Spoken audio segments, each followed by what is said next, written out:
Et c'est parti pour l'avant-dernière semaine avant le premier tour de l'élection présidentielle. Et on commence cette semaine sondagère avec les 3 rollings du lundi, donc c'est sondage par roulement.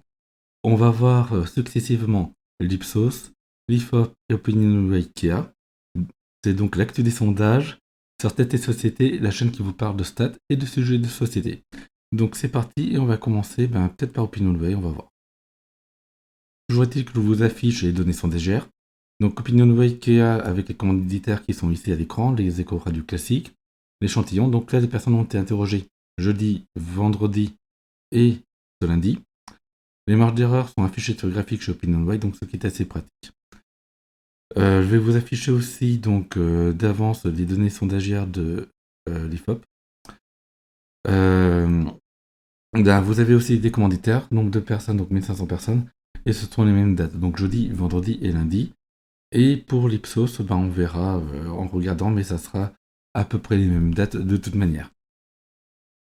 Donc c'est parti, on va passer sur la fenêtre du navigateur et on commence avec Opinionway. Donc Opinionway, ici nous avons les résultats, donc c'est pas très visible, ici c'est quand même un peu plus visible. Donc on a Emmanuel Macron qui revient à 28%, donc il remonte, donc visiblement c'était plus un soubresaut statistique, une vraie variation.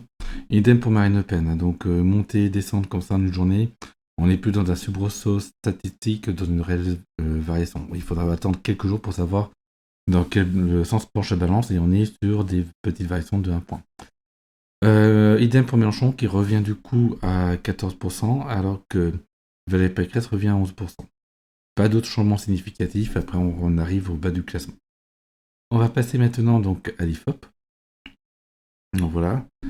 On va voir donc tout simplement ce qu'il donne comme élément. Donc ici, il y a assez peu de changements par rapport au précédent sondage. On voit donc Emmanuel Macron toujours à 28%. Je crois que tout le monde est d'accord sur le 28% pour Emmanuel Macron. On verra ça avec Ipsos. Marine Le Pen qui cette fois-ci atteint les 21%, donc elle a passé la barre des 20%. Et 21%, c'était gros, on n'est pas très loin du score qu'elle avait fait en 2017. Donc elle se rapproche de son score de 2017. Elle est suivie par Jean-Luc Mélenchon, 7 points derrière à 14%. Valérie Pécresse et Éric Zemmour sont stables, sont à égalité à 11%, plus ou moins stables. Donc il y a une petite variation, mais c'est pas énorme. En réalité, il n'y a pas de grosse variation donc, au niveau de l'IFOP. On va passer maintenant au sondage Ipsos. Donc lui qui a été fait entre le 24 et le 28 mars. Donc ça commence jeudi aussi, puisqu'ils ont été interroger des gens le samedi. Donc eux sont un peu à cheval sur les jours, c'est pour ça. Échantillon de 1700 personnes, commanditaire France Info, Le Parisien aujourd'hui en France. Et là, il affiche assez clairement la méthode de quota qu'ils utilisent. Donc la marge d'erreur ici, à prendre en compte, ce sont des marges d'erreur un peu plus importantes parce qu'ils retiennent un petit peu moins de personnes votantes. Donc 3 points pour un candidat qui serait à 30%, 2,6 points pour un candidat qui serait à 20% et 2 points pour un candidat qui serait à 10%. Donc maintenant c'est parti pour les estimations. Donc voilà pour Emmanuel Macron et Marine Le Pen qui seraient en tête. Un écart qui se resserre légèrement, donc on est à 27,5 pour Emmanuel Macron, 18,5 pour Marine Le Pen, qui là il reste par contre en dessous des 20 points. Et Jean-Luc Mélenchon qui progresse à 15% et demi, donc il reste à 3% derrière Marine Le Pen pour ce sondage. On notera Éric Zemmour qui est légèrement devant Valérie Pécresse, 11,5 contre 10%. Là-dessus, on va voir les variations quand même qui sont affichées par les différentes études de sondage. Donc là, je suis revenu sur l'IFOP. Alors pour rappel, Opinionway, on avait ces variations-là. Au niveau des l'IFOP, on a cela. Donc là, on voit justement le parcours de Marine Le Pen.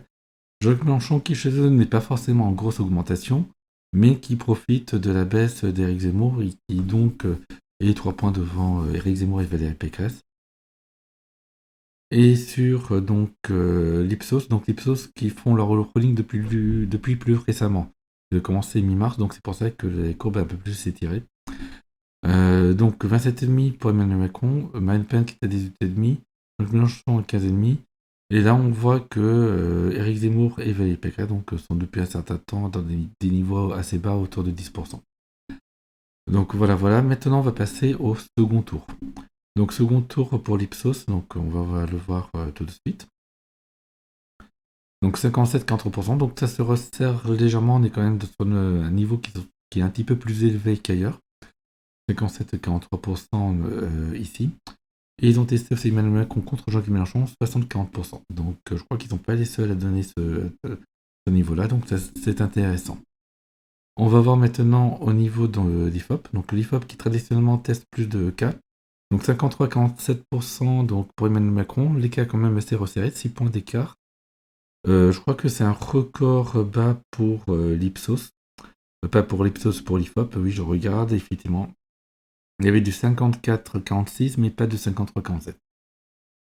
Ensuite, est-ce qu'ils testent d'autres hypothèses? Oui, 63-37%, donc face à VLPK, donc là, ça bouge pas, les cas très très importants. Au niveau, donc, Emmanuel Macron contre Éric Zemmour, 64-36%, donc là encore, un écart qui reste important. Et Emmanuel Macron contre Jean-Luc Mélenchon, donc 59,5, 40,5, donc là, un écart qui se resserre légèrement jour après jour.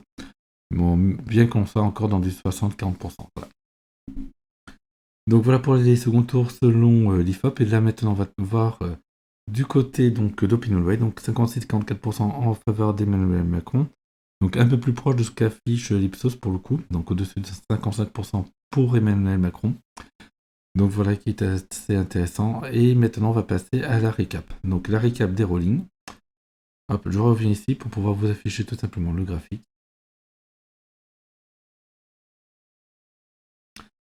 Voilà. Donc là ici, donc on va jusqu'au 28. C'est normal puisque là nous sommes le 28. Donc on voit que les variations, que ça continue.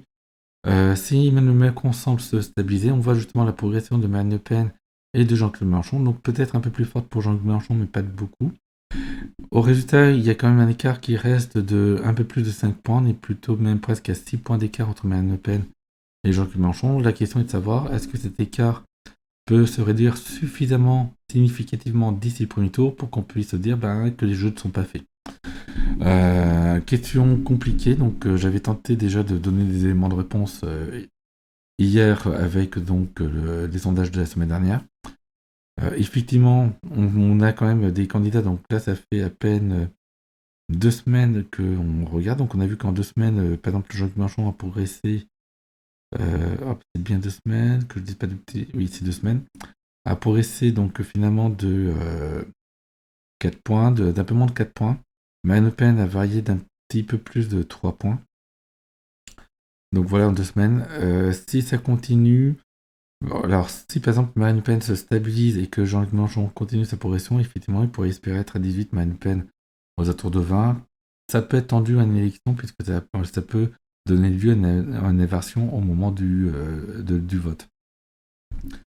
Maintenant, effectivement, si Marine Le Pen continue sa hausse et atteint par exemple les 22%, ça sera très compliqué pour Jean-Luc Mélenchon de pouvoir espérer la dépasser. L'autre question, c'est à voir, c'est un petit peu Valérie Pécresse et Éric Zemmour, est-ce qu'ils vont rester entre 10 et 12%? J'aurais presque envie de dire qu'ils se sont déjà stabilisés à ce niveau-là depuis pratiquement une semaine. On va voir, donc, puisqu'il y a quand même notamment le meeting d'Éric Zemmour ce week-end, est-ce que ça bouge quelque chose ou pas? Là, je sais pas. Ça me paraît compliqué parce qu'il y a peut-être un effet vote utile qui va bénéficier à Marine Le Pen. C'est ce qu'on semble avoir, même si depuis quelques jours, on a plutôt une stabilisation. Que ce soit Marine Le Pen, Éric Zemmour, Valérie Pécresse, finalement, on a une stabilisation à droite et à l'extrême droite de ce côté-là. L'autre question, c'est Emmanuel Macron. Donc finalement, il a pas mal perdu la semaine dernière. Donc on est plutôt dans un rattrapage du fait que la guerre en Ukraine fait un peu moins la une. Donc l'effet de la guerre en Ukraine tend à se tasser. Donc ça se tasse à niveau haut pour le premier tour. Pour le second tour, pour certains candidats, notamment Marine Le Pen et Jean-Luc Mélenchon, les effets de la guerre en Ukraine ont disparu. Donc du coup, les écarts se restent à nouveau. Mais par contre, pour Éric Zemmour et Valérie Pécresse, les écarts restent très importants. Donc les effets là-dessus, donc c'est pas exactement les mêmes effets. Donc est-ce qu'on peut parler de guerre en Ukraine ou pas? Je sais pas. Donc ça, il faudrait une analyse que je ne peux pas faire. Et je suis même pas sûr que les instituts de sondage pourraient le faire correctement. Donc voilà, donc en tout cas, ce sont les variations. Donc voilà, 2 semaines du premier tour, voici l'état. Donc là, on voit en plus la belle progression des différentes courbes depuis 2 semaines. Donc il faut se dire qu'on est à peu près à mi-chemin. Bon là, il y a le week-end qui fausse un petit peu, donc oui, on est vraiment à mi-chemin. et donc se dire, les variations qu'on a observées, on peut avoir les mêmes après, aussi bien dans le même sens que dans le sens opposé. Et que vous pouvez voir, certes, on peut se dire qu'Emmanuel Macron est presque assuré d'être au second tour, puisque lui, la question, c'est de savoir est-ce qu'il va être plus proche des 24-25 comme avant la guerre en Ukraine, ou est-ce qu'il va être à un niveau un peu plus élevé. Pour rappel, Nicolas Sarkozy et Valéry Giscard d'Estaing avaient eu chacun 27 et 28% lors de leur tentative de réélection. Donc en fait, le niveau d'Emmanuel Macron n'est pas étonnant. C'est un niveau assez standard pour un président sortant, et même jusqu'ici, dans cette jusqu'ici, c'était pas forcément le niveau plus favorable. En réalité, ce qui est le plus favorable à Emmanuel Macron, c'est pas son niveau dans les sondages en eux-mêmes, c'est tout à fait classique, même malgré la guerre en Ukraine en réalité, mais plutôt le niveau de ses concurrents, qui est beaucoup plus faible en termes de pourcent de voix.